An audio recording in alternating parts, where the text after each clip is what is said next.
গোয়েন্দা বিভাগের প্রধান গেলেন কারে দেখতে? ওমর রাদিয়াল্লাহু তাআলা। মদিনায় অনেকদিন হাঁটে আসছে না কিসে আসছে আল্লাহই জানে, তখনকার যে পদ্ধতি ছিল ওইভাবে আসছে। আয়েশা মদিনায় ঢুকে জিজ্ঞেস করছে, আইনা মালিকুকুম, তোমাদের রাষ্ট্রপ্রধান, তোমাদের রাজা কই? সাহাবায়ে কেরাম জবাব দিলেন, আমাদের জন্য কোনো রাজা হয় না, বাল্লানা আমির, আমাদের জন্য একজন আমির হন। সে আমির হচ্ছেন ওমরে ফারুক রাদিয়াল্লাহু তাআলা আনহু। গোয়েন্দা বিভাগের প্রধান বললেন, আমি তার সঙ্গে দেখা করতে চাই, তার সিংহাসন কই? ওনারা বললেন, ওনার কোনো সিংহাসন নাই, আমাদের সাথে মসজিদে এক জায়গায় বসে, আলাদা কোনো চেয়ারও নাই, বালিশও নাই, খাতাও নাই, এই এমনি আমাদের মাঝেই বসে। কোথায় তিনি? তারা জবাব দিলেন, কোথায় তা ঠিক করে বলতে পারবো না, তবে শুনেছি ওনার উট হারায় গেছে, উট তালাশ করতে গেছে। গোয়েন্দা বিভাগের প্রধান তো আকাশতে পড়ার কায়দা, কয় কি উট হারায় গেছে? তোমাদের তো চাকরি কারো থাকার কথা না, তোমরা পাও উট হারায় গেছে আর উট তালাশ করতে গেছে। আমিরুল মুমিনিন, অর্ধেকটা পৃথিবী দখলকারী যিনি প্রেসিডেন্ট, সারা দুনিয়া কাঁপে, যার নাম শুনিয়া উট হারায় গেছে, তালাশ করতে গেছে, আশ্চর্য কথা, কয় কি? আচ্ছা কোন দিকে গেছে? বললো যেদিকে। গোয়েন্দা বিভাগের লোকটি হাঁটতে লাগলো, কোথায় দেখা হয় আল্লাহই জানে। কিছু দূর হেঁটে যাওয়ার পর দেখেন একটা গাছের তলায় একটি লম্বা লোক শোয়া, উট একটা বাঁধা, গাছের তলায় শোয়া, চাদর নাই, বালিশ নাই, হাত মাথার তলে দিয়ে শুয়ে আছেন। সূর্য ঢলে যাওয়ার কারণে গাছের ছায়া সরে গিয়েছে, সূর্যের তাপে মাথার ঘাম, শরীরের ঘাম দিয়ে বালু ভিজতেছে। একজন পরিচয় করিয়ে দিলেন, ইনি আমিরুল মুমিনিন। গোয়েন্দা বিভাগের প্রধান, তার জবান থেকে বেরিয়ে গেল, ওমর, আমার দেশের প্রেসিডেন্ট দুর্ভেদ্য প্রাচীরের মধ্যে থাকেন, চতুর্দিকে দুর্ধর্ষ সেনাবাহিনী, আধুনিক অস্ত্রপাতি নিয়ে চতুর্দিকে দাঁড়িয়ে থাকে, ভেতরে দুগ্ধ ফেননি বিছানার উপরে আরাম করে থাকেন, শুয়ে থাকেন রাজাধিরাজ, রোমের সম্রাট, চতুর্দিকে পাহারা, অস্ত্রপাতি, এত শান্তির বিছানা, তারপরেও তার ঘুম হয় না। জানলার কোন ফাঁক দিয়া গুলি আসা কলজাটারে ফুটা বানায় দেয়। তুমি ওমর, অর্ধেকটা পৃথিবী তোমার হাতের মুঠোয়, তোমার একটা বডিগার্ড নাই, তোমার বিছানা নাই, বালিশ নাই, নির্বিঘ্নে নিশ্চিন্তে উট বাঁধে রেখে তার পাশে শুয়ে আছো, কারণ তুমি জনগণের অধিকার আদায় করেছো, জনগণকে গণতন্ত্র দিয়েছো, জনগণের খাওয়ার পরাগ দিয়েছো, জনগণকে বিশ্বাস করেছো, ভালোবেসেছো, তাই তোমার নিরাপত্তার দায়িত্ব গোটা জাতি গ্রহণ করেছে। এটা হলো ইসলাম, এটা হলো ইসলাম। আর যদি জনগণের উপরে খারাপ ব্যবহার করা হয়, যিনি খারাপ ব্যবহার করেন তিনি বুঝতে পারেন ক্ষমতা যখন থাকবে না তখন আমার আর উপায় নাই, সেজন্য সেনাবাহিনীর নিরাপত্তা ছাড়া চলার পথ নাই, তখন নিরাপত্তার দাবি ওঠে। কিন্তু আল্লাহর পথের পথিক যারা, তাদের এগুলির প্রয়োজন হয় না। সুবহানাল্লাহ বলেন, কারণ তারা জানে হায়াতের মালিক, মওতের মালিক কে? জোরে বলেন কে? আল্লাহ সুবহানাহু ওয়া তাআলা। বন্ধুগণ, কোরআনে কারীমে আল্লাহ পাক বলেন, وعلى الله قصد السبيل ومنها جائر ولو شاء لهداكم أجمعين। সোজা রাস্তা বলে দেওয়ার দায়িত্ব আমি আল্লাহ। আল্লাহ পাক সহজ সরল রাস্তা বলে দেওয়ার জন্য নবীদের পাঠালেন, নবীরা ক্ষমতা এলেন। আল্লাহর নবী ক্ষমতা এসে নিজের ক্ষমতার পরিধি, নিজের বাড়ি ঘরের সৌন্দর্য বাড়ান নাই, নিজের জায়গা জমিন বৃদ্ধি করেন নাই, একটা বিছানা পর্যন্ত ছিল না। হযরত ওমর বলেন, আমি নবীজির সঙ্গে দেখা করতে গেলাম, নবীজি ঘরের ভিতরে আরাম ফরমাচ্ছিলেন, বিছানার উপরে শোয়া নবীজি। আমাকে দেখে তিনি উঠে বসলেন। আমি দেখলাম নবীজি দড়ি দিয়ে বোনানো খাটিয়ার উপরে শোয়া ছিলেন, চাদর নাই, তোশক নাই। নবীজি যখন উঠে বসলেন, আমি তাকিয়ে দেখলাম নবীজির পিঠ মোবারকের উপরে দড়ির দাগগুলি কেটে আছে। আমি বললাম, ইয়া রাসূলুল্লাহ, এই পৃথিবী কাফের বেঈমানেরা কত শান্তি করলো, কত আরাম করলো, আর আপনার একটা বিছানা নাই, তোশক নাই। আপনি আমাকে অনুমতি দেন, একটা বিছানা বানায় দিই, একটা তোশক বানায় দিই। নবীজি বললেন, ওমর শোনো, এই পৃথিবীতে শান্তি করার জন্য আমি আসি নাই। আমি যদি বলি ওহদ পাহাড়টাকে যদি নির্দেশ করি, ওহদ পাহাড় আমার জন্য সোনায় পরিণত হয়ে যাবে। আমি পৃথিবীতে মানবতার মুক্তির জন্য এসেছি। খাবার নাই, খাবার নাই। সকলের ঘরে খাবার পৌঁছেছে, নবীজির ঘরে খাবার নাই। হযরত আয়েশা রাদিয়াল্লাহু তাআলা আনহা বলেছেন, মাসের পর মাস, দিনের পর দিন নয়, মাসের পর মাস চলে গেছে, নবীজির ঘরে চুলায় আগুন জ্বলে নাই। একটু খেজুর, একটু পানি, এগুলি খেয়ে কোন রকম আমরা জীবিকা নির্বাহ করেছি। একবার নবী করিম সাল্লাল্লাহু আলাইহি ওয়াসাল্লাম মসজিদে নববীতে অসময় হযরত আবু বকর রাদিয়াল্লাহু তাআলা আনহুকে দেখলেন বসে আছে। জিজ্ঞেস করলেন, তোমরা এই অসময় এখানে কেন? তারা বললেন, নবীজি আজ কদিন হয়ে গেল কোনো খাবার পাইনি, ক্ষুধায় অস্থির হয়ে গেছে। নবীজি বললেন, আমারও তো একই দশা। এই দশা ওনাদের, কিন্তু জনগণের এই দশা না, জনগণের ঘরে ঘরে খাবার পৌঁছে গেছে। সুবহানাল্লাহ। ওমর রাদিয়াল্লাহু তাআলা আনহু বলেছেন, রাষ্ট্রীয় ক্ষমতা আমার হাতে, আমার ক্ষমতার আমলে ফোরাতের কূলে একটি কুকুর যদি না খেয়ে মারা যায়, কিয়ামতের দিন আল্লাহর কাছে আমাকে জবাবদিহি করতে হবে। সুবহানাল্লাহ। এর নাম ইসলাম। এর নাম কি? ইসলাম। সেই ইসলামের রাষ্ট্র প্রতিষ্ঠাই করতে হবে মুসলমানদেরকে, বাংলাদেশের জনগণকে। পারবেন না? পারবেন না? এই কোরআনের আইন বাংলাদেশে চালু হোকটা কি আপনারা চান? কারা কারা চান? আলহামদুলিল্লাহ। বসেন, বসেন। এইটা কি অবস্থা? স্লোগান দিলেই দাঁড়াতে হবে, তার মানে থেকে বসেন, বসেন।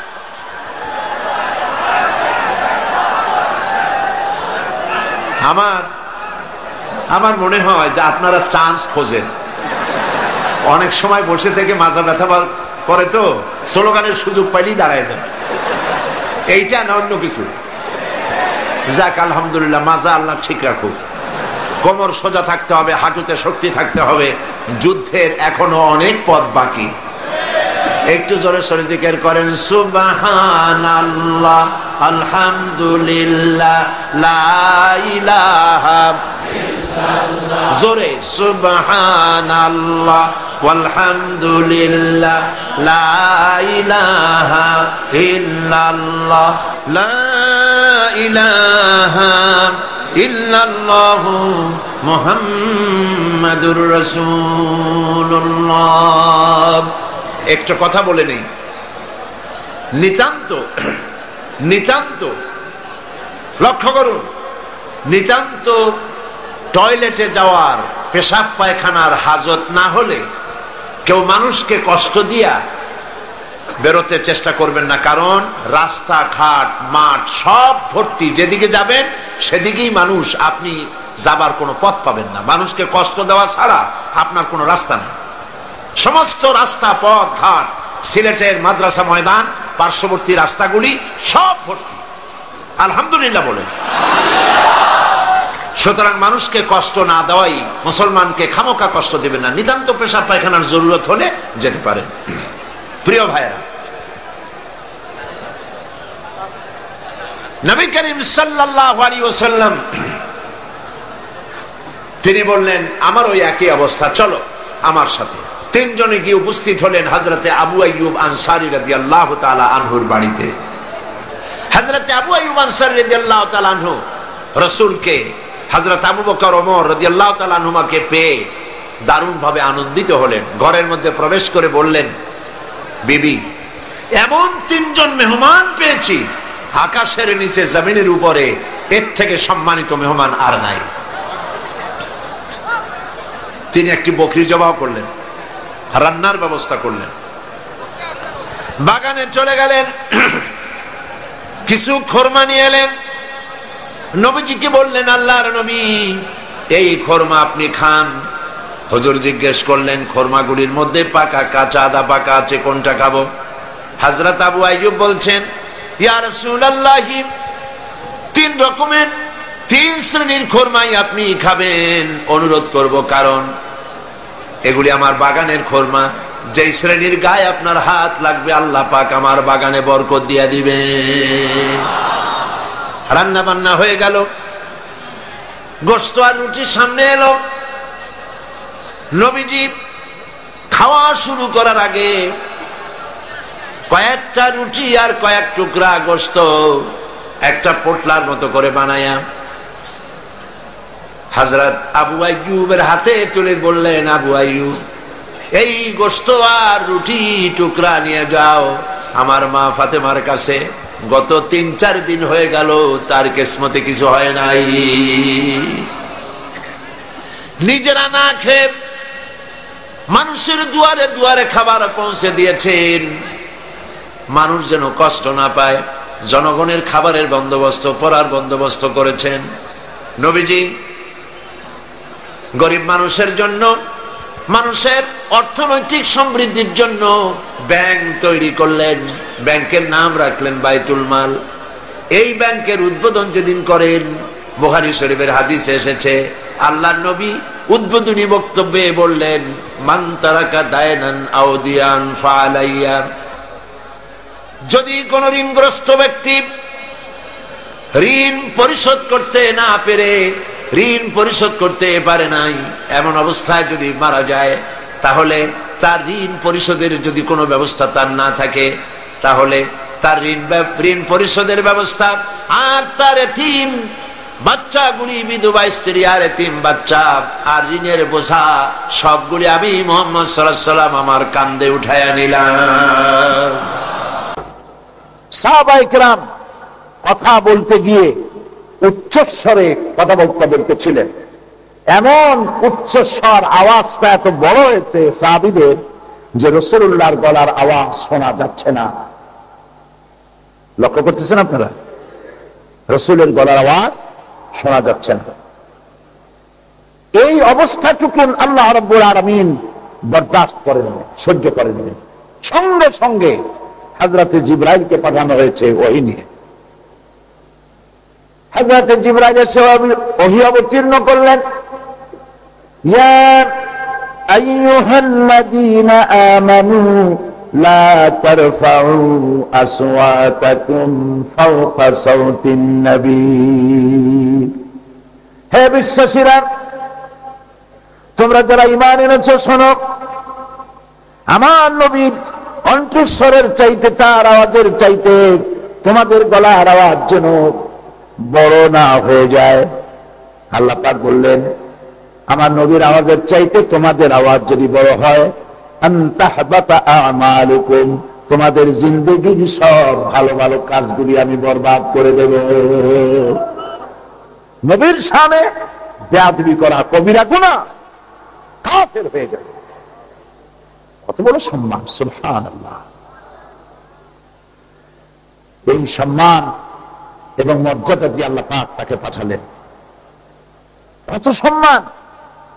এই পৃথিবীতে কত মানুষ আসলো এবং সেই মানুষের জন্য কত সুন্দর সুন্দর কবিতা রচিত হলো, আর কবিতাগুলি হারায় গেল। নবী সাল্লাল্লাহু আলাইহি ওয়াসাল্লামের শানে 4টি পংক্তি, 4টা লাইন লেখা হলো তার প্রশংসা সূচক, যা কোরআনও নয়, যা হাদিসও নয়। আল্লাহ এত খুশি হলেন, মনে হয় সারা পৃথিবীবাসীর মুখস্থ হয়ে গেল। কিয়ামত পর্যন্ত এই পংক্তি 4টি মানুষ ভুলবে না।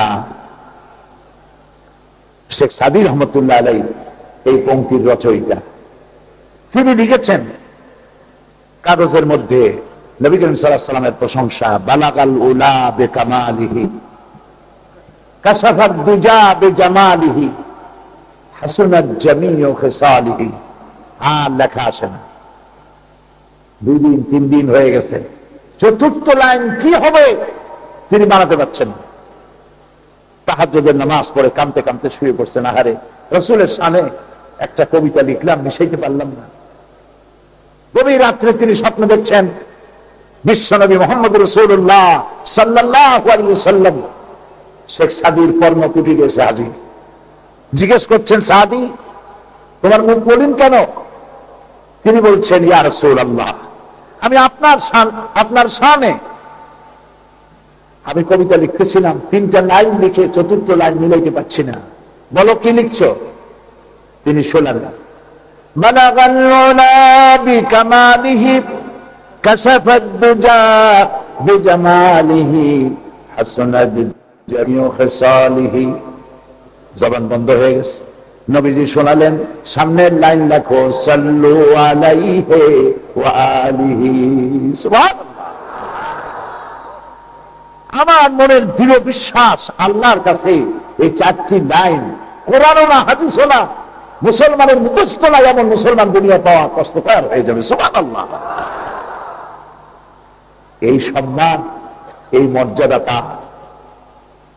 রোমের সম্রাট তার গোয়েন্দা বিভাগের প্রধানকে পাঠিয়েছিল, আচ্ছা দেখে আসো তো মুহাম্মদ সাল্লাল্লাহু আলাইহি ওয়াসাল্লাম যেভাবে একটা একটা করে রাষ্ট্র তার পদানত হচ্ছে, এক একটা গোত্র তার পায়ের তলে চলে যাচ্ছে, লোকটি কেমন, না জানি কবে আমার এই রোম দখল হয়ে যায়।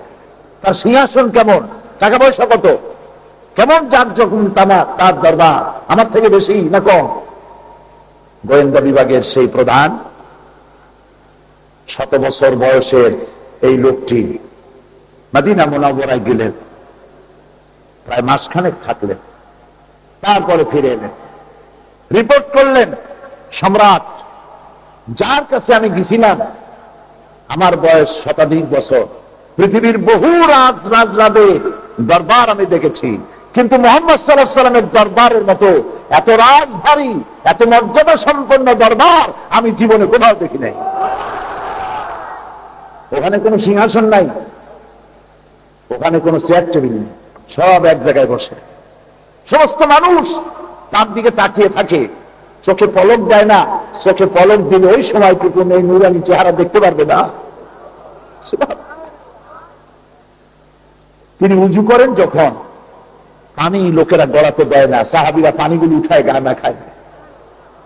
তিনি যখন থুতু ফেলেন, তাও মানুষ নষ্ট হতে দেয় না, উঠায় জামা কাপড়ে গায়ে লাগায় নেন, যেহেতু তার থুতু থেকে মিস্ক এবং আম্বরের সুঘ্রাণ বেরোতে থাকে।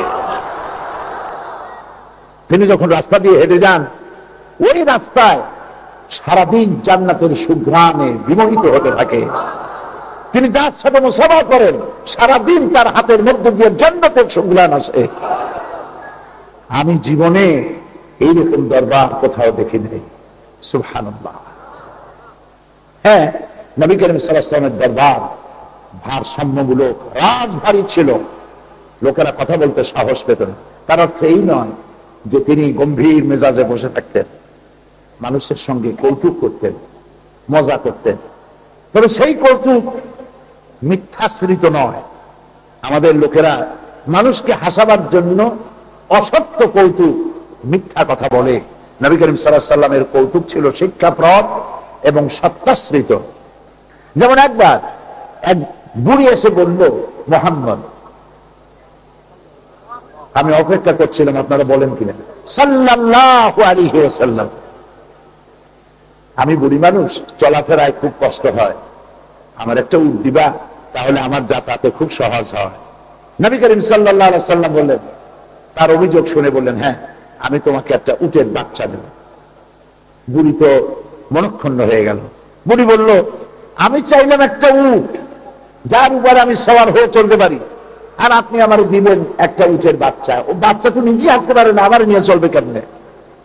হুজুর সাল্লাল্লাহু আলাইহি ওয়াসাল্লাম বললেন, বুড়ি আমি তোমার যে উটটা দেব, সেই উট তো কোনো না কোনো উটের বাচ্চাই হবে। বুঝছেন কথা? আর একবার এক কালো মানুষ এসে বলছে, ইয়া রাসূলুল্লাহ, আমার জন্য জান্নাতের দোয়া করুন। হুজুর বললেন, কালো মানুষ তো বেহেশতেই যাবে না, ওই বেচারা তো কান্দে অস্থির। হুজুর বলছেন, কান্দো না, তুমি যখন বেহেশতে যাবা, তোমার চেহারা পূর্ণিমার চাঁদের চাইতে আল্লাহ সুন্দর বানায় দিবেন। এই ছিল কৌতুকের ধরন। সেদিন এক কিতাবের মধ্যে দেখলাম আরেকটি কৌতুক, এটি নতুন দেখলাম। নবী করিম সাল্লাল্লাহু আলাইহি ওয়াসাল্লাম একদিন সাহাবাদের মধ্যে বলছেন, কাতালা মুয়াজ্জিনুন মুয়াজ্জিনান। তাকায় দেখো, মুয়াজ্জিন মুয়াজ্জিনকে জবাই করতেছে। সবাই শিউরে উঠছে, মুয়াজ্জিনে মুয়াজ্জিন জবাই করে, না জানি কবে ইমানদের ধরে। বিষয়টা কি? সবাই এদিক ওদিক তাকাচ্ছে, তাকায় দেখে হযরত বিলাল রাদিয়াল্লাহু তাআলা আনহু মোরগ জবাই করতেছেন। মোরগ তো মুয়াজ্জিন। আল্লাহু আকবার। নবী করিম সাল্লাল্লাহু আলাইহি ওয়াসাল্লাম মেজাজ গরম করে বসে থাকতেন না। তার দরবার ছিল ভারসাম্যমূলক। মানুষকে তিনি মাঝে মধ্যে কৌতুক করে ভারসাম্যকে রক্ষা করতেন। সেই কৌতুক ছিল সত্যাশ্রিত, যেমন দৃষ্টান্ত দিলাম এরকম ছিল। নবী করিম সাল্লাল্লাহু আলাইহি ওয়াসাল্লাম বিশ্ব নবী। কেউ প্রশ্ন তুলতে পারেন, বিশ্ব তো অনেক আগায় গেছে, এখন বিজ্ঞানের যুগ, এখনো কি তিনি বিশ্ব নবী? তিনি কি বিশ্ব নেতা? এখন তো বিজ্ঞান বহু আগায় গেছে। বিজ্ঞান যতই আগাক, মুহাম্মদ সাল্লাল্লাহু আলাইহি ওয়াসাল্লাম যে বিজ্ঞান দেখায় গেছেন, শিখাই গেছেন, ওই বিজ্ঞানের কারো কাছেও বর্তমান বিজ্ঞান বা ভবিষ্যতের বিজ্ঞান তার কাছে যাইতেও পারবে না। মুহাম্মদ সাল্লাল্লাহু আলাইহি ওয়াসাল্লাম লেখাপড়া জানতেন না, লিখতে জানতেন না, পড়তে জানতেন না, নিজের নামও সই করতে জানতেন না।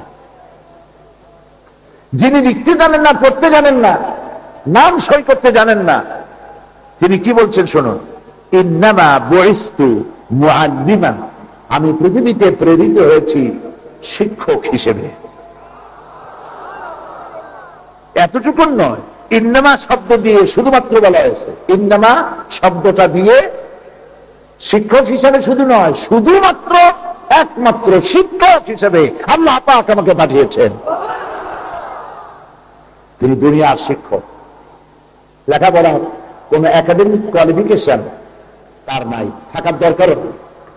কারণ পৃথিবীর মানুষেরা শিক্ষা গ্রহণ করেছে স্কুলে, কলেজে, বিশ্ববিদ্যালয়। যারা শিখাইছে তারা মানুষ। তারা কি? আর মানুষের জ্ঞান সীমাবদ্ধ।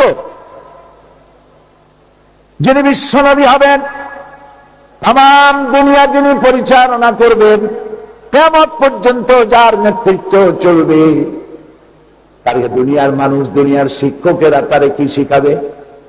এই জন্য আল্লাহ রাব্বুল আলামিন তার নবীকে কোন প্রথাগত স্কুল, কলেজ আর মাদ্রাসায় পড়াশোনা করেন নাই। কোন নবীকে এভাবে কোন প্রাতিষ্ঠানিক স্কুল কলেজের ভিতরে পড়াশোনা করেন নাই।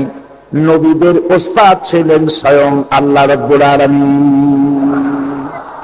আল্লাহ নিজে শিখাইছেন। আল্লাহ পাক বলছেন, ওমা তাদরি মাল কিতাব ওয়ালাল ঈমান। ও নবী, আপনি জানতেন না ঈমান কারে কয়, আপনি জানতেন না কিতাব কারে কয়, আমি শিখাইছি।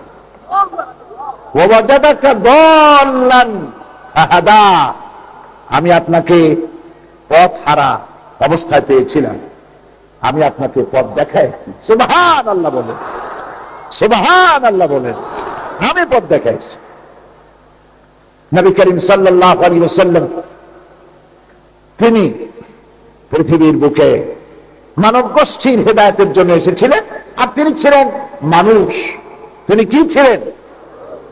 আমাদের অনেক মানুষের ধারণা, পৃথিবীর বহু মানুষের ধারণা, অর্থাৎ কাফেরদের, এটা মুসলমানদের নয়, নবীরা মানুষ হয় কেমনে। এই জন্য আশ্চর্য হয়, তারা প্রশ্ন করত, মা লিহাযার রাসূল, এটা কেমন রসুল যে বাজারে যাইয়া আমাদের মতো বাজার করে, ভাত খায়, বিয়ে শাদী করে, তা আবার বাচ্চাও হয়, কেমন রসুল? এই জন্য তারা নবীদেরকে আল্লাহ অথবা আল্লাহর ছেলে মনে করতো। নাউযুবিল্লাহ। এই দেখুন কোরআন শরীফের মধ্যে আল্লাহ বলছেন, وقالت النصارى المسيح ابن الله, খ্রিস্টানেরা বলে মসিহ ঈসা আলাইহিস সালাম আল্লাহর পুত্র। বলে নাউযুবিল্লাহ। وقالت اليهود عزير ابن الله, আর ইহুদিরা বলেছে ওজায়ের আল্লাহর পুত্র। নাউযুবিল্লাহ। ইহুদি খ্রিস্টানেরা লাগলো এই নিয়ে ঝগড়া। এরা বলে আমাদের ওজায়ের আল্লাহর পুত্র, ওরা কয় যে না আমাদের ঈসা আল্লাহর পুত্র। ঝগড়া করে এক পর্যায়ে তারা মীমাংসা করলো এইভাবে যে শুধু ঈসা আর ওজায়ের এরাই শুধু আল্লাহর পুত্র না, আমাদের মধ্যে ঝগড়া কমবে একটা কথায়, সেটা কি? নাহনু আবনাউল্লাহ, ওরাও আল্লাহর ছেলে, আমরাও আল্লাহর নাতি। নাউযুবিল্লাহ। তারপরে তারা আরো এক ধাপ আগায় গেল, যেহেতু ঈসা এবং ওজায়ের দুজনই হচ্ছে আল্লাহর ছেলে, নাউযুবিল্লাহ, আর আমরা হলাম নাতি, আর আমরা আল্লাহর প্রিয় পাত্র নাতি হিসেবে, নাতি তো আদর পায় বেশি, কাজে আমরা যতই পাপ করি, যতই গুনাহ করি, লান তামাসসানান নার, কখনোই জাহান্নামের আগুন আমাদেরকে স্পর্শ করতে পারবে না, ইল্লা আইয়ামান মাদুদা, যদি আল্লাহ কোন সময় ধরো রাগ করিয়া, তাহলে আমাদেরকে বেশি সময় রাখবে না, এই কোন রকম আগুনে ছুঁয়ে একটা স্যাক দিয়ে উঠায় নিয়ে আসবে কয়েকদিনের জন্য। এই ছিল তাদের বদ ধারণা। এই জন্য আল্লাহ পাক এই ধারণাগুলি কোরআনের মধ্যে স্পষ্ট করে দিয়েছেন। সুবহানাল্লাহ বলেন। নবীদের আচরণ এবং আখলাক দেখে লোকেরা মনে করত হয়তো উনি খোদা হবেন, নইলে খোদার ছেলে হবেন, তা না হলে এই এত ভালো আচরণ মানুষের হয় কেমনে? এই ছিল তাদের ধারণা। সেই জন্য আল্লাহ পাক বলেছেন, যত নবী পাঠিয়েছি সব মানুষ, সমস্ত নবীরা কি মানুষ, কোন সন্দেহ নেই। আর এটাও আল্লাহ পাকের ইহসান মানুষের প্রতি, যে তিনি মানুষের জন্য ফেরেশতা নবী বানান নাই। আল্লাহ পাক বলেছেন কোরআনে কারিমে, এই পৃথিবীতে যদি ফেরেশতারা চলাচল করত সব সময়, এরাই যদি সর্বাধিক হতো, তাহলে আমি ফেরেশতাদের কি নবী পাঠাইতাম, বানাতাম। তো আল্লাহর ইহসান এটা যে তিনি আমাদের জন্য জেন বলে নবী বানান নাই, তিনি আমাদের জন্য ফেরেশতা নবী বানান নাই। আচ্ছা, বানাইলে কি ক্ষতি হতো? কন্ত ক্ষতি এই হতো, ফেরেশতা পুরুষ না, মেয়ে লোক, বিয়ে শাদী করে না। আমরা বিয়ে শাদী করি, বউর সাথে ঝগড়া হয়। এই ঝগড়া কেন হয় এবং কি হলে মিটবে? ফেরেশতা যদি নবী হইতো এই সমস্যার সমাধান করতে পারতাম? বলেন পারত? মিলের শ্রমিক আর মালিকের ঝগড়া হয়, শ্রমিকরা কয় মালিকের চামড়া,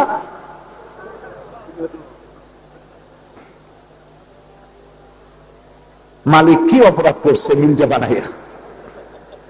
এখন এই যে সমস্যার সৃষ্টি হলো, ফেরেশতা যদি নবী হইতেন তাহলে মালিক আর শ্রমিকে গন্ডগোল হয় কেমনে? তা তারা বুঝবে কি করে? তারা তো তাদের তো কোন কলকারখানা নাই, আছে নাকি খুলনায় কোন কলকারখানা ফেরেশতা নাই? জনগণের সাথে সরকারের লাগে কেন? সরকার এর বিরুদ্ধে জনগণ ঝাঁপিয়ে পড়ে ময়দানে, যেমন 1 অক্টোবরের পূর্বে সারা দেশের মানুষ ঝাঁপায় পড়ছিল, ঠিক না? কেন এই সমস্যা হয়? আর এই সমস্যার সমাধান কি? এর যদি ফেরেশতা হইতো তাহলে ফেরেশতারা তো আল্লাহর কাছে মাপ চাইতো যে আল্লাহ কিছুই বুঝি না। এই জন্য আল্লাহ পাক ইহসান করেছেন মানব গোষ্ঠীর প্রতি, যে তিনি মানুষের জন্য নবী মানুষদের মধ্য থেকে বাছাই করেছেন। আল্লাহ রাব্বুল আলামিন তার নবীকে বলেছেন, আপনি আপনার ব্যাপারটি পরিষ্কার করে মানুষের সামনে খুলে খুলে বলে দেন, কুল ইন্নামা আনা বাশারুম মিসলুকুম ইউহা ইলাইয়া আন্নামা ইলাহুকুম ইলাহুন ওয়াহিদ। বলুন, ইন্নামা আনা বাশারুম মিসলুকুম, আমি তোমাদের মতো মানুষ, আমি তোমাদের মতো মানুষ। ইউহা ইলাইয়া, ব্যতিক্রম এতটুকুন যে আমার কাছে ওহী আসে। সুবহানাল্লাহ, আমার কাছে ওহী আসে। আর তোমাদের আমাদের ইলাহ, আমার ইলাহ এক, তিনি কে? আল্লাহ সুবহানাহু ওয়া তাআলা। সুতরাং তোমার আমার ইলাহ এক, আমি তোমাদের মতো মানুষ। আপনি বলেন, নবী করিম সাল্লাল্লাহু আলাইহি ওয়াসাল্লাম কথা বলেছেন, এবং এই কথা আমাদের আকীদা। মুহাম্মদ সাল্লাল্লাহু আলাইহি ওয়াসাল্লাম মানুষ ছিলেন। এক শ্রেণীর বেদাতপন্থী লোক আছে যারা বলে মুহাম্মদ সাল্লাল্লাহু আলাইহি ওয়াসাল্লামকে মানুষ বলা যাবে না। তো মানুষ বলবো না, কি বলবো? যদি বলি ফেরেশতা, তাহলে কি সম্মান বাড়ানো হলো? যদি বলি জিন, তাতে কি সম্মান বাড়ানো হলো? মানুষ তো ভালো। ওই সব লোকেরা মুহাম্মদ সাল্লাল্লাহু আলাইহি ওয়াসাল্লামকে নেতা বলতেও রাজি না। তারা বলে নেতা, এগুলি তো আমার নেতা, তোমার নেতা, এইসব হাবিজাবি কথা লোকেরা মানুষের নামই বলে। তো মুহাম্মদ সাল্লাল্লাহু আলাইহি ওয়াসাল্লাম কি এরকম নেতা হবে? আরে বাবা, ওরকম নেতা হইতে যাবে কেন? তিনি হচ্ছেন ইমামুল মুরসালিন। ইমাম মানে কি? বলেন নেতা। ইমামুল মুরসালিন, উর্দুতে বলা হয় সরওয়ারে আলম। মানে কি? সারা দুনিয়ার নেতা, জগৎবাসীর নেতা। তো আমরা যখন দরুদ শরীফের মধ্যে বলি আল্লাহুম্মা সাল্লি আলা সাইয়্যিদিনা মুহাম্মদ, আয় আল্লাহ আমাদের নেতা মুহাম্মদ সাল্লাল্লাহু আলাইহি ওয়াসাল্লামের উপরে দরুদ পাঠাও, এই কথা যখন বলি, আমাদের নেতা বলি আরবিতে, তখন তারা আপত্তি করে না। এমনি বলে নেতা বলা যাবে না, মানুষ বলা যাবে না। মুহাম্মদ সাল্লাল্লাহু আলাইহি ওয়াসাল্লাম মানুষ, আমাদের মতোই মানুষ। তবে মনে রাখবেন, আমাদের মতো মানুষ অর্থ এই নয় যে আমরা যেভাবে মিথ্যা কথা বলতে পারি মুহাম্মদ সাল্লাল্লাহু আলাইহি ওয়াসাল্লাম এভাবে পারেন না। মুহাম্মদ সাল্লাল্লাহু আলাইহি ওয়াসাল্লাম মিথ্যা কথা বলেন না। সুবহানাল্লাহ। প্রত্যেক মানুষ গুনাহ করতে পারে, সে যত বড় আলেম হোক আর পীর হোক, যে কোনো মুহূর্তে তার দ্বারা গুনাহ সংগঠিত হইতে পারে, কিন্তু নবীদের দ্বারা কোনো গুনাহ সংগঠিত হবে না। কে কন্ট্রোল করেন? যারা বলে আল্লাহ রাব্বুল আলামিন কন্ট্রোল করেন। নবীরা গুনাহ করলে তো সব শেষ। এই জন্য নবীদেরকে দিয়ে গুনাহ করার কোন সুযোগ আল্লাহ পাক তাদের দেন না। এবং গুনার জন্য যে মনের মধ্যে যে সব প্রেরণা কুমন্ত্রণা হওয়া উচিত তা তাদের মধ্যে হয় না। মানুষ গুনাহ করে, শয়তানের ওয়াসওয়াসা। কার ওয়াসওয়াসা? এই শয়তান নবীদের বাড়ির কাছে যাইতে পারেন। এই জন্য আল্লাহ নবী বলেছেন, যে ব্যক্তি আমাকে স্বপ্ন দেখে সে আমাকেই দেখে, কারণ শয়তান আমার সুরত ধারণ করতে পারে না। মুহাম্মদুর রাসূলুল্লাহ সাল্লাল্লাহু আলাইহি ওয়াসাল্লাম আমাদের মতো মানুষ, তবে পার্থক্যটা গালফ অফ ডিফারেন্স, আকাশ আর জমিনের পার্থক্য। আমাদের মতো কিভাবে? মায়ের পেট থেকে যেভাবে আমরা আসছি, নবীরাও এভাবে আসছে। মায়ের দুধ আমরা খাইছি, তারাও মায়ের দুধ খেয়েছে। আমরা বিয়ে শাদী করে বাচ্চা হয়, নবীরাও বিবাহ শাদী করে বাচ্চা হয়। আমরা ঘুমাই, ওনারাও ঘুমান। আমাদের আনন্দ হলে হাসি, ওনারাও আনন্দ হলে হাসতেন। আমরা দুঃখ পেলে কান্দি, তারাও দুঃখ পেলে কাঁদতেন। এদিক থেকে ক্ষুধা লাগতো, এসব কিছুই মানুষ, মানুষ ছাড়া অন্য কিছু নয়। তবে মানুষ হলেও তারা মহামানব, সাধারণ মানব তারা নন। আমরা সাধারণ মানুষ, নবীরা হচ্ছেন অসাধারণ মানুষ। সুবহানাল্লাহ বলেন। এই হলো এক নম্বর কথা। দুই নম্বরের কথা হলো, এক শ্রেণীর বেদাতি ফকির, বেদাতপন্থী আলেম, আলেম নামের জাহেল, তারা বলে মুহাম্মদ সাল্লাল্লাহু আলাইহি ওয়াসাল্লাম হাজির নাজির। শুনছেন না এরকম? নাউজুবিল্লাহ বলে। মানে সার্বক্ষণিক ভাবে মুহাম্মদ সাল্লাল্লাহু আলাইহি ওয়াসাল্লাম সব জায়গায় আছে, সেই জন্য মিলাদ শরীফ পড়তে হবে। আর মিলাদ শরীফ পড়তে গিয়া সব একসঙ্গে উঠে ইয়া নবী সালাম আলাইকা দাঁড়ায় পড়তে হবে। দাঁড়ায় পড়া আর বসায় বসে পড়া, এই নিয়ে যা গন্ডগোল আমাদের দেশে ছিল, আলহামদুলিল্লাহ এখন কমতেছে। বাড়তেছে না কমতেছে? এমন বাড়া বাড়ছিল এক সময়, যশোরে একবার শুনলাম, বহু বছর আগের কথা, কেয়াম আর লা কেয়াম নিয়ে বাড়ছে ঝগড়া, মারামারি এক দফা হয়ে গেছে, সেকেন্ড রাউন্ড হবে পরে।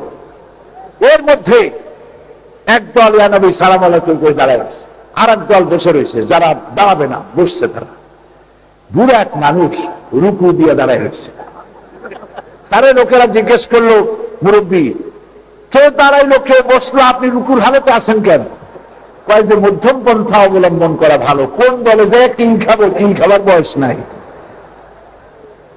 অথচ মিলাদ নামের এই খামাখা জিনিসটা আমরা আমল করি। নবী করিম সাল্লাল্লাহু আলাইহি ওয়াসাল্লামের ইন্তেকালের 600 বছর পর আমদানি হয়েছে মিলাদ। সেটা নিয়ে আমরা আমাদের মধ্যে মারামারি হচ্ছে। আর দাঁড়াতে হবে কেন? যেহেতু মুহাম্মদ সাল্লাল্লাহু আলাইহি ওয়াসাল্লাম মিলাদের মধ্যে উনি না এসে পারে নাকি, উম্মতরা দাঁড়ায় গেছে, এখানে তো রাসূলের আসাই দরকার, তাই তিনি আসেন। নাউযুবিল্লাহ। এবং আমি নিজে দেখলাম চাঁদপুরে, সেইখানে একজন পীর নারায়ণগঞ্জে মারা গেছে, নাম নেব না। তিনি চেয়ার রাখতেন মঞ্চে, একটা চেয়ারে নিজে বসবে, আর একটা চেয়ার সাজায় গোছায়া ওয়েল ডেকোরেটেড, আর একটা চেয়ার পাশে, এটা কেউ বসবে না। এটা কি জন্যে? ওরা বলল যে মুহাম্মদ সাল্লাল্লাহু আলাইহি ওয়াসাল্লাম হাজির নাজির, উম্মত এত আসছে, রাসূল না আসতে পারে? আর রাসূল যদি আসে তার জন্য একটা চেয়ার না রাখা কতটাই বেয়াদবি, সেই জন্য তার জন্য চেয়ার রাখছি। দলিল মজবুত, তার জন্য চেয়ার রাখাই দরকার। আমি শুনিয়া দেখলাম মানুষেরা ওই চেয়ারে চুমা খায় পড়ে। রাসূলুল্লাহ বসে গেছে। তা আমি বললাম এরপরে তো আপনারা ভাত খাইতে বসেও মনে করবেন যে এত উম্মতে ভাত খায়, রাসূলুল্লাহ আসে পারে নাকি, তার জন্য একটা প্লেট সাজাবেন। এরপরে হিন্দুদের পূজার মতো করে ভোট দেওয়া শুরু করবেন। ফাইনা তাযহাবুন, কোথায় রওনা হয়েছেন আপনারা? এবার বলেন, বিশ্বনবী যেই মঞ্চে চেয়ার উপরে বসেছেন তার পাশে আরেকটা চেয়ার দিয়ে সেই চেয়ারের উপরে বসতে পারে এমন বেয়াদব আকাশের নিচে জমিনে উপর আছে? কাজে ওই চেয়ার রাখে রাসূলের সম্মান করা হয়নি, রাসূলকে তাওহীন করা হয়েছে। বেয়াদবি। রাসূল কারীম সাল্লাল্লাহু আলাইহি ওয়াসাল্লাম হাজির নাজির না, তিনি মানুষ ছিলেন, নবী ছিলেন, হেদায়েতের জন্য এসেছেন পৃথিবীতে। কেন আসছেন সে কথা সামনে বলি। নবী করিম সাল্লাল্লাহু আলাইহি ওয়াসাল্লাম এই আকীদাগুলি সাফ করে নিতে হবে। তিনি মানুষ ছিলেন, তিনি হাজির নাজির নন, এবং তিনি গায়বের মালিক নন। অদৃশ্য তিনি জানতেন না। অদৃশ্যের মালিককে চিল্লায় বলে এক আল্লাহ পাক কোরআনে কারীমের মধ্যে বলেছেন, আকাশ আর জমিনে লা ইয়ালামু ইল্লাল্লাহ, আল্লাহ ছাড়া গায়ব কেউ জানে না। মুহাম্মদ সাল্লাল্লাহু আলাইহি ওয়াসাল্লাম ততটুকুই জানতেন যতটুকু আল্লাহ তাকে জানানো জরুরি বোধ করেছেন, সেইটুকু, তার থেকে বেশি নয়। এই জন্য আল্লাহ পাক বলেছেন, আপনাকে যেন লোকেরা গায়বের মালিক মনে না করে সেই জন্য আপনি বলেন, কোন লাউ কুনতু আ'লামুল গায়ব লাস্তাকসারতু মিনাল খায়র ওয়া মা মাসসানিয়াস সূ। আমি যদি গায়ব জানতাম, বলুন কে বলতেছেন? আল্লাহ বলেন, আমি যদি গায়ব জানতাম তাহলে আমার জন্য সব কল্যাণমূলক জিনিসগুলো আমি বেছে বেছে নিতাম, আর কোন অকল্যাণ আমাকে স্পর্শই করতে পারত না। নবী করিম সাল্লাল্লাহু আলাইহি ওয়াসাল্লাম যদি গায়ব জানতেন তাহলে তায়েফে মার খাওয়ার প্রশ্ন ওঠে না, আর এক রাস্তা দিয়ে বেরিয়ে যেতেন। ওহদে বান্দা মুবারক শহীদ হতো না, নিজেও বাঁচতেন, হযরত হামজাকেও বাঁচাইতে পারতেন। ঠিক কিনা বলেন? কাজে বিশ্বাস করেন, নবী যেখানে গায়ব জানে না সেইখানে আপনারা জ্যোতিষীর কাছে যান হাত দেখাবার জন্য। অবশ্য খুলনার মানুষেরা যায় না, যাই হাত দেখায়, হাতের রেখা দেখায়। এই হাতের রেখার মধ্যে কিচ্ছু নাই, থাকলে আল্লাহ বলতেন, রাসূলুল্লাহ বলতেন। এগুলি তারা বানাই একটা বিদ্যা বানায় নিয়েছে। আর এগুলি অনেক কায়দা কানুন করিয়া আপনার হাত দেখলো, দেখে বলল তোমার তো আজকে বিপদ, বেলা 10:11:43 যে বেবি ট্যাক্সি তুমি যাবা, ওই বেবি ট্যাক্সি মারিয়ে দেওয়ার জন্য যে ট্র্যাকটা আসবে সেটা ভুলতলা পার হয়েছে। এখন যদি বাঁচতে চাও তাড়াতাড়ি করে আমার কাছ থেকে পাথর নাও, তাবিজ নাও। আর ব্যবসা করবা, ব্যবসায় উন্নতি হবে, অগ্রগতি হবে, আমার কাছ থেকে তাবিজ নাও। প্রিয় ভাইরা, বিশ্বাস করে, একটু কমন সেন্সের কমন বাদ দিয়া শুধু সেন্স দিয়া চিন্তা করেন, তাও বুঝবেন ওর থামা ভরা, সুটকেস ভরা, এত পাথর, এত তাবিজ। এতে যদি সত্যি ভাগ্য বদলাবে তাহলে ওর ভাগ্য বদলায় না কেন? ওই পাথর গুলা দিয়ে গুলশানে 14টা বাড়ি বানায় না কেন? সব বাহতাবাজি। নবী করিম সাল্লাল্লাহু আলাইহি ওয়াসাল্লাম বলেছেন, যে ব্যক্তি কাহেনের কাছে যায়, গণকের কাছে যায়, জ্যোতিষীর কাছে যায়, আর হাত গণনা করে আর বিশ্বাস করে, সেজন্য তার গলা থেকে ইমানের রশিগাছা খুলে ফেলাই দিল, মান নষ্ট হয়ে গেল। যেখানে নবী করিম সাল্লাল্লাহু আলাইহি ওয়াসাল্লাম গায়েব জানেন না, আল্লাহ না জানালে, তাহলে এরা জানবে কি করবে? সেই জন্য এই আকীদাগুলি সাফ করে নিতে হবে সর্বপ্রথম। তারপরে বিশ্বাস করতে হবে মুহাম্মদ সাল্লাল্লাহু আলাইহি ওয়াসাল্লাম হচ্ছে সমগ্র বিশ্বের এই মানব মণ্ডলীর মহান শিক্ষক, আদর্শ। যেরকম কি আদর্শ, চিল্লায় কোন কি? এক সময় রোমানদের আদর্শ ছিল জুলিয়াস সিজার, গ্রিকদের আদর্শ ছিল প্লাটো, আমেরিকানদের ছিল আব্রাহাম লিঙ্কন, ওয়াশিংটন, কবিদের আদর্শ গেটে, শেক্সপিয়ার, রবীন্দ্রনাথ। এভাবে করে পৃথিবীর এক এক জাতির, আবার আধুনিক বুদ্ধিজীবী যারা, তাদের আদর্শ বার্টন রাসেল বা সাঁতরে, এই জাতীয় লোকগুলি এদের নেতা। এই যে নেতাগুলোর নাম বললাম, তারা হয়তোবা জীবনের কোনো একটি দিকে তারা তাদের পারফরমেন্স দেখাতে পেরেছেন, সকল দিকে দেখাতে পারেন নাই। এরা সর্বোত্তম তো নয়, এদেরকে উত্তম বলা যায় না। এই পৃথিবীর বুকে যার আদর্শ পায়ের আঙ্গুল থেকে শুরু করে মাথার চুল কাটা পর্যন্ত গ্রহণ করা যায়, তার নাম বিশ্বনবী মুহাম্মদ রাসূলুল্লাহ সাল্লাল্লাহু আলাইহি ওয়াসাল্লাম। কোরআন দিয়ে জীবন গড়ছেন তিনি, সুবহানাল্লাহ বলেন। সাহাবীরা প্রশ্ন করেছেন হযরত আয়েশা রাদিয়াল্লাহু তাআলা আনহার কাছে, উম্মুল মুমিনিন, আপনি মেহেরবানি করে বলেন রাসূলুল্লাহর চরিত্র কেমন? তিনি বলেছেন, তোমরা কি কোরআন পড়ো নাই? তারা বলেছেন, কোরআন পড়েছি। হযরত আয়েশা বলেন, কোরআন পড়ে গেলে যদি পড়া হয়ে থাকে, রাসূলুল্লাহর চরিত্র জানার জন্য আমার কাছে আসার কোনো প্রয়োজন নাই। কোরআনে যা পড়েছো তার বাস্তব নমুনা যদি দেখতে চাও, আল্লাহর নবীর দিকে তাকাও। লাকাদ কানা লাকুম ফি রাসূলিল্লাহি উসওয়াতুন হাসানাহ, মহত্তম আদর্শ রাসূলের মধ্যে দিয়ে দিয়েছি, সে আদর্শ অনুসরণ করো। তোমার নেতা কি জাতীয় কোট গায়ে দিল, কি জাতীয় জামা পরলো, কি কথা কইল, তোমার বাজানে কি কইল, আমার জানার কোন দরকার নাই। মুসলমানদের জানা দরকার রাসূলুল্লাহ কি কাপড় পরেছেন, সুবহানাল্লাহ বলো। মুসলমানদের জানা দরকার আল্লাহ কি বলেছেন, আল্লাহ রাসূল কি বলেছেন, তাহলেই জীবন সুন্দর হবে। ওই সব নেতা টেতা সব চিনি আমরা, এগুলো ইতিহাস করেছি, কলঙ্কিত ইতিহাস। কোন নেতা আপনারা বলেন, যেসব নেতার নামে আপনারা স্লোগান দেন, বিভিন্ন লোকেরা দেয়, তোমার নেতা আমার নেতা সাতামাতা, বলেন উনি জীবনেও জেনা করেন নাই, এর কোন নিশ্চয়তা আপনার কাছে আছে? উনি জীবনেও মিথ্যা কথা বলে নাই, এর কোন নিশ্চয়তা আছে? উনি জীবনেও মদ খান নাই, এর কোন নিশ্চয়তা আছে? উনি জীবনেও মানুষকে প্রতারণা করেন নাই, এর কোন নিশ্চয়তা আছে? তাহলে আপনি জানেন না তিনি মিথ্যা বলেছেন কি বলেন কিনা?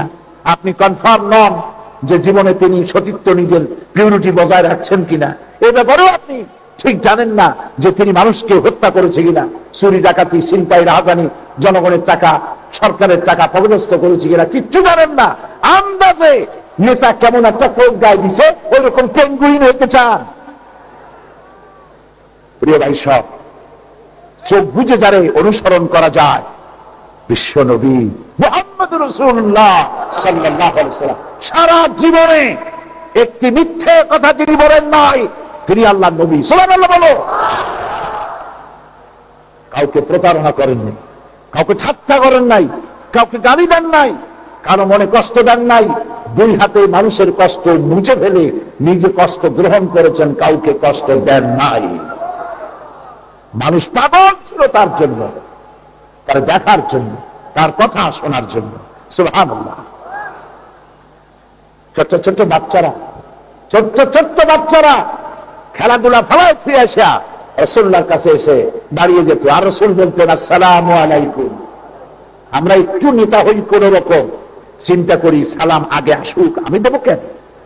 কিন্তু নেতা হয়ে গেছে, মুসাফা করতে চাই না, 3-4টা আঙ্গুল ঢুকাই কোন রকম, সবটা দিতে চাই না, হাসি মুখে কথাও বলতে পারি না।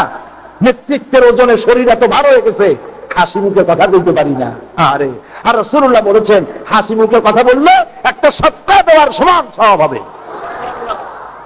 মুসাফা করবে, হাত সত্তা দিব, তুমি সালাম আগে দাও, তাহলে তুমি অহংকার মুক্ত হিসেবে আল্লাহর কাছে চিহ্নিত হবে। আগে সালাম দাও, যত বড় নেতা হও, মানুষ সঙ্গে ভালো ব্যবহার করো। নবী করিম সাল্লাল্লাহু আলাইহি ওয়াসাল্লাম এইভাবে আরে আরে কারোর সঙ্গে কথা বলেছেন, হাদিসের কোনো প্রমাণ নাই।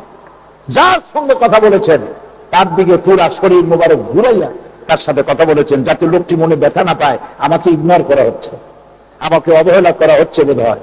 এভাবে করেননি, পুরা শরীর মোবারক ঘুরাইয়া কথা বলেছেন, সকলের অভিযোগ শুনেছেন, সকলকে সান্ত্বনা দিয়েছেন। সুবহানাল্লাহ বলতে ইচ্ছে করে না? সুতরাং নেতা সর্বকালের সর্বযুগের একই নেতা, বিশ্বনবী। তোমার নেতা আমার নেতা, জান খুলে বলেন, তোমার নেতা আমার নেতা। বলেন সাল্লাল্লাহু আলাইহি ওয়াসাল্লাম। পৃথিবীর মানুষকে হেদায়েত দিয়েছেন নিজের চরিত্র দিয়ে। তিনি মক্কি জিন্দেগিতে 13 বছর কাটালেন। 13 বছর মক্কায় থাকার পর আল্লাহ যে উদ্দেশ্য তারে পাঠাইছিলেন সেই উদ্দেশ্য পূরণের জন্য এবার তিনি যাচ্ছেন কোথায়? বলে মদিনায় যাওয়া লাগবে। কারণ মক্কা ছিল প্রচারের জায়গা, জনশক্তি তৈরি করার জায়গা। জনশক্তি তৈরি হয়ে গেছে, এবার নবী চললেন মদিনা আল মুনাওয়ারায়। মদিনা যাওয়ার সময় তার কিছুকাল পূর্বে আল্লাহ রাব্বুল আলামিন নবীজিকে একটা দোয়া শিখায় দিলেন। রব্বি আদখিলনি মুদখালা সিদকি ওয়া আখরিজনি মুখরাজা সিদকি ওয়াজআলনি মিন লাদুনকা সুলতানান নাসীরা। আয় আল্লাহ, তুমি আমাকে সত্যের সাথে প্রবেশ করাও আর সত্যের সাথে আমাকে বের করো, আর তোমার পক্ষ থেকে আমাকে সুলতান নসিব দান করো। পৃথিবীর সমস্ত মুফাসসিরিনে কেরাম একমত, সুলতান নাসির শব্দের অর্থ হচ্ছে রাষ্ট্র ক্ষমতা। আল্লাহ তুমি আমারে কি দাও? বলে রাষ্ট্র ক্ষমতা দাও। কে শিখাই দিচ্ছে? আল্লাহ তাআলা। এই জন্য কোরআন আর রাজনীতি আলাদা কোন জিনিস নয়। আলহামদুলিল্লাহ বলেন। যারা ধর্মনিরপেক্ষ মতবাদের রাজনীতি করে তারা কোরআন, ইসলাম আর রাজনীতিকে তারা আলাদা করতে চায়। আর ইসলাম আর রাজনীতি যদি আলাদা করা যায় তাহলে লুটপাট করে খাইতে সুবিধা হয়। উলট পালট করে দে না, লুটে পুটে খায়। এই জন্য ধর্মনিরপেক্ষ মতবাদ একটি কুফরি মতবাদ। ধর্মনিরপেক্ষ মতবাদটা কি? এই মতবাদ হচ্ছে নামাজ, রোজা, হজ, যাকাত এটা আমার ইচ্ছে, আমি আমার মতো করে করব। কিন্তু আমার ইলেকশন, আমার কোর্ট, আমার আদালত, আমার পার্লামেন্ট, আমার বঙ্গভবন, আমার সেক্রেটারিয়েট, আমার ক্যান্টনমেন্ট, আমার শিক্ষাঙ্গন, এর কোন জায়গায় ইসলাম প্রবেশ করতে পারবে না, ধর্ম প্রবেশ করতে পারবে না। এটার নাম সেকুলারিজম। বলেন এটার নাম কি? এবার সচেতন বিবেকের কাছে, খুলনার সুশিক্ষিত সংগ্রামী জনতার কাছে আমার প্রশ্ন, লক্ষ্য করুন। যে আল্লাহর দরকার নাই বঙ্গভবনে, যে আল্লাহর আদৌ কোনো প্রয়োজন নাই পার্লামেন্টে, যে আল্লাহর দরকার নাই নির্বাচনে, যে আল্লাহর দরকার নাই শিক্ষাঙ্গনে, যে আল্লাহর দরকার নাই আদালতে, যে আল্লাহর দরকার নাই ব্যবসা বাণিজ্যে, যে আল্লাহর দরকার নাই রাজনীতি, অর্থনীতি, সমাজনীতিতে, অবশেষে এই আল্লাহর দরকারটা কি? কোন দরকার আছে? কাজে এই ধর্ম নিরপেক্ষ মতবাদ, আল্লাহ যা যা পৃথিবীতে বাঁচিয়েছেন আল্লাহর নিজে, শয়তান তার সবটার আলাদা আলাদা একটা কিছু করেছেই। আল্লাহ বলেছেন আমি ব্যবসাকে হালাল করেছি, আল্লাহ বানাইছেন, ব্যবসাকে হালাল করলেন। যাকাত দিলেন অর্থনৈতিক সমৃদ্ধি আর প্রবৃদ্ধির জন্য, আল্লাহ দিয়েছেন যাকাত, আর শয়তান বানিয়েছে সুদ। আল্লাহ বানালেন যাকাত, শয়তান দিল, বলেন কি দিল? সুদ। আল্লাহ রাব্বুল আলামিন দিয়েছেন ইসলাম, শয়তান বানিয়েছে ধর্মনিরপেক্ষ মতবাদ। এই ধর্মনিরপেক্ষ মতবাদের স্রষ্টা কে? বলেন সবাই। শয়তান। ধর্মনিরপেক্ষ মতবাদের স্রষ্টা কে? চিল্লায় কর। এই জন্য কোন মুসলমানের সন্তান, যে মুসলমান নিজেকে মুসলমান বলে দাবি করে, নামাজ পড়ে, রোজা রাখে, হজ করে, যাকাত দেয়, ধর্মনিরপেক্ষ আন্দোলন করা তার জন্য হারাম। কারণ আমার রাসূলুল্লাহ ধর্মনিরপেক্ষ ছিলেন না, দুনিয়ার একজন নবী ধর্মনিরপেক্ষ মতবাদের আন্দোলন করেন নাই। একজন সাহাবী ধর্মনিরপেক্ষ ছিলেন, প্রমাণ করেন। পৃথিবীর কোন হক্কানি আলেম ধর্মনিরপেক্ষবাদের আন্দোলন করে নাই। সেই জন্য ধর্মনিরপেক্ষ মতবাদের অর্থই হলো ধর্মহীনতা। সেকুলারিজমের অর্থ হলো ধর্মহীনতা। প্রিয় ভাই সাহেব, নবী করিম সাল্লাল্লাহু আলাইহি ওয়াসাল্লাম এসেছিলেন পৃথিবীতে এই কোরআনের শাসন করার জন্য। সুবহানাল্লাহ বলুন। এই কোরআনের আইন প্রণয়নের জন্য তিনি এসেছিলেন। আজ আমরা নিজেদেরকে মুসলমান দাবি করি, কিন্তু পূর্ণাঙ্গ মুসলমান হতে পারছি? বলেন পেরেছি? পারি নাই। নামাজটাও ঠিক মতো বলি না। বহু মুসলমান আছে, এই যে যখন মাগরিবের আজান হলো, আমরা তুলসা জায়গায় দাঁড়ানো, দেখতে পেলাম বহু সংখ্যক মানুষ আজান হলে আর হেঁটে চলে গেল। আমি তো বলতে পারবো না যে তারা অমুসলিম, তারা